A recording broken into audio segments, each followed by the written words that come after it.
But first, in arguably the biggest moment since the war began, Israel has killed Hamas leader, October 7 mastermind, Yahwar Sinwars. We begin this hour with a major development in the Middle East, though, that could change the course of the war.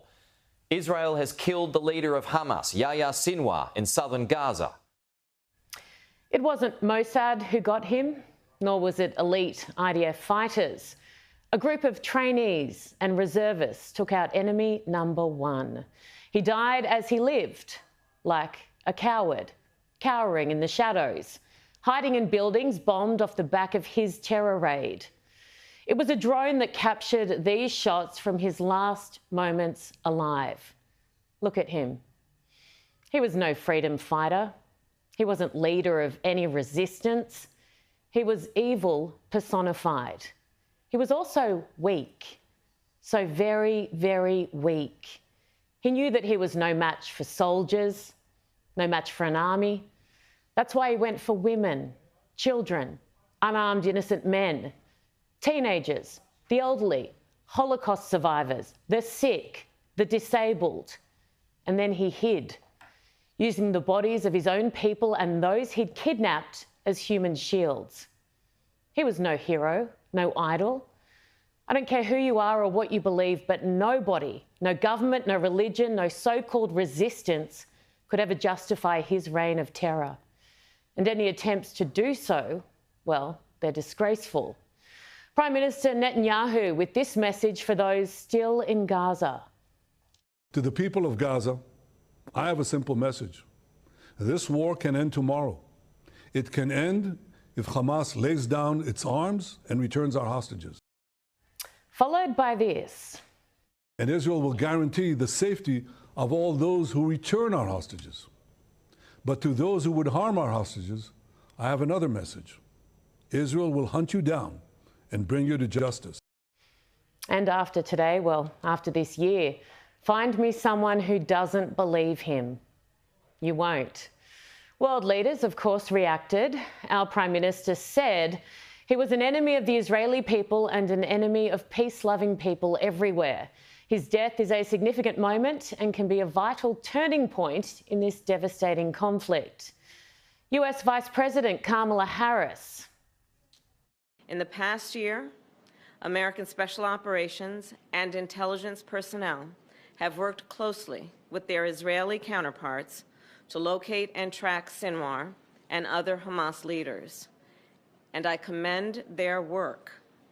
And I will say, to any terrorist who kills Americans, threatens the American people, or threatens our troops or our interests, know this, we will always bring you to justice. Now, I don't want to put a dampener on what is a very good news day for the world, but come on, we will always bring you to justice? Madam Vice President, you have done everything in your power to stop Israel from doing this. He was killed in Rafah. You told Prime Minister Netanyahu not to enter. In fact, you told the world. We have been clear in multiple conversations and in every way that any major military operation in Rafah would be a huge mistake. Let me tell you something. I have studied the maps. You weren't even present in Congress when Netanyahu spoke of how his country was fighting terror on behalf of all of us.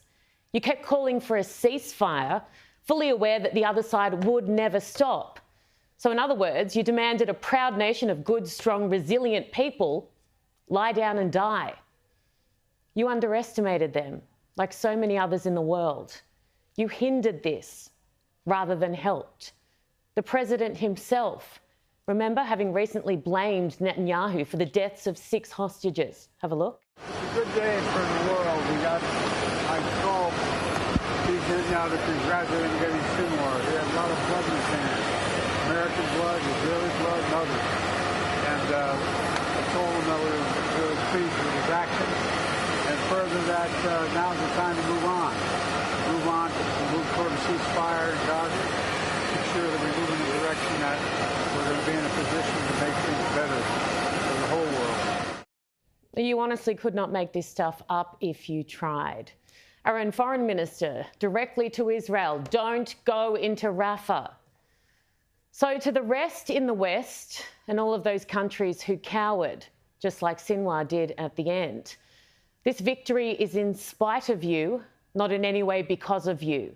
So make your speeches, say all the right things, hail the death of an evil terrorist, take credit if you must, but know within how you enabled him. You encouraged him, allowed his reign of terror to go far longer than it ever should have.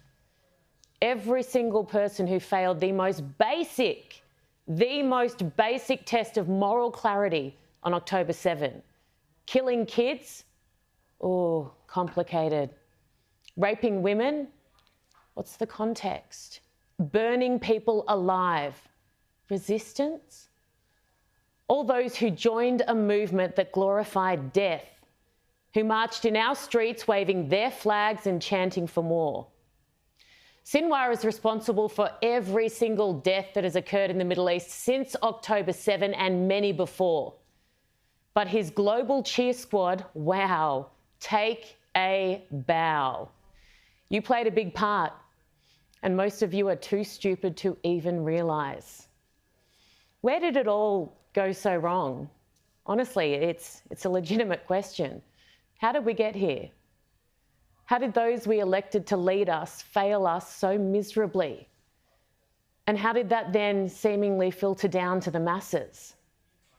No one ever had to make a choice between supporting Israel and supporting humanity. Standing up for innocent children goes hand in hand with destroying the terrorists who were killing them. October 7 was a dark, dark day, the most horrific thing I've witnessed in my lifetime. But do you know what's been even worse? The soul-destroying reaction of all those around the world who purport to stand for life, freedom, democracy, and peace. This won't just go down in history as the worst massacre of Jewish people since the Holocaust, but as the darkest day for leaders all over the world who were tested and the vast majority of whom failed miserably. Those who stood tall despite their relentless campaigns to do otherwise will be remembered. Those who shrunk and sold their souls will be as well, for very different reasons.